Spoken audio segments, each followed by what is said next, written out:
Shalom Bapak, Ibu, Saudara-saudari yang terkasih di dalam Tuhan. Bertemu kembali di dalam program Renungan Hikmat Pagi GKI Karangsaru Semarang. Bersyukur atas segala penyertaan dan perlindungan yang sudah Tuhan anugerahkan dalam kehidupan kita. Sebelum kita membaca, mendengarkan dan merenungkan firman Tuhan, marilah kita minta penyertaan Tuhan di dalam doa. Mari kita berdoa.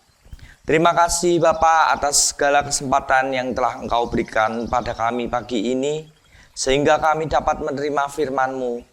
Tolonglah kami untuk dapat mengerti dan melakukan firman-Mu, sehingga kami dapat menjadi teladan bagi orang di sekitar kami, dan kami dapat melakukan hidup kami untuk memuliakan nama-Mu. Di dalam nama Tuhan Yesus, kami serahkan doa ini ke dalam tangan-Mu.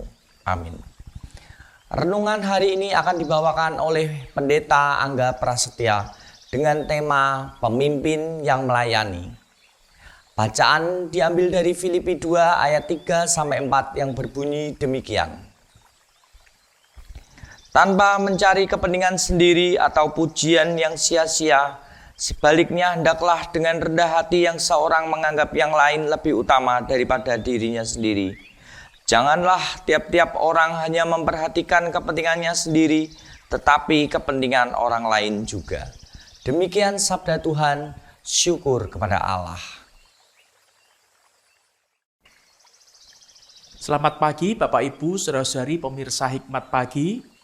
Latar belakang kita saat ini adalah kaki Curug Badak atau Curug Ciherang.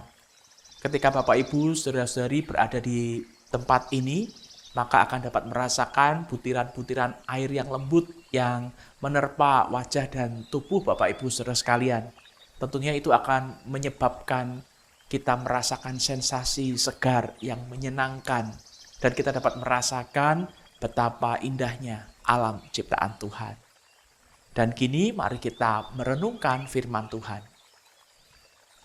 Dunia seringkali mengajarkan bahwa kepemimpinan adalah tentang posisi, kekuasaan, dan seberapa banyak orang yang tunduk pada perintah atasan. Namun firman Tuhan memutarbalikkan konsep tersebut secara radikal. Kepemimpinan yang sejati di mata Tuhan tidak pernah diukur dari seberapa tinggi seseorang berada dalam sebuah jabatan, melainkan seberapa dalam seseorang untuk bersedia melayani dengan ketulusan dan kemurnian hati. Rasul Paulus mengingatkan jemaat Filipi tentang jebakan terbesar dalam sebuah relasi, khususnya dalam organisasi. Seharusnya saat seseorang dipercaya untuk dapat membimbing banyak orang yang lainnya dalam sebuah komunitas, godaan untuk mencari pengakuan, unjuk gigi, atau sekedar memaksakan agenda pribadi bisa saja muncul. Namun Paulus menantang setiap orang percaya untuk mengambil jalan yang berbeda, yaitu menganggap orang lain lebih utama. Ini bukan berarti kehilangan nilai diri. Kerendahan hati yang sejati bukanlah berarti menempatkan diri di posisi yang paling rendah, melainkan lebih sedikit memikirkan diri sendiri. Menganggap orang lain lebih utama berarti bisa menggeser fokus dari diri sendiri kepada orang lain. Hal ini terwujud secara nyata ketika seseorang bersedia mendengarkan keluh kesah orang lain dengan seksama, memberikan apresiasi atau kontribusi terhadap orang lain, atau rela menyingkirkan kenyamanan pribadi demi kebaikan bersama. Panggilan untuk menekan ego rasanya memang mustahil jika hanya mengandalkan kekuatan diri sendiri. Itu sebabnya ayat kelima memberikan kunci utamanya. Hendaklah kamu menaruh pikiran dan perasaan yang terdapat juga dalam Kristus Yesus.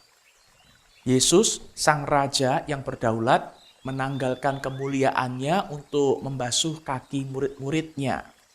Dia adalah teladan yang sempurna dari seorang pemimpin yang mau melayani.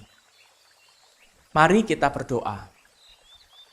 Bapa di surga, kami bersyukur pagi ini kami boleh diingatkan melalui teladan Kristus sebagai sosok pemimpin yang mau melayani. Ajar kami anak-anak-Mu ketika kami diberi kesempatan untuk memimpin, kami boleh memimpin dengan semangat untuk melayani. Melayani akan kepentingan bersama, bukan melayani kepentingan atau kehendak kami.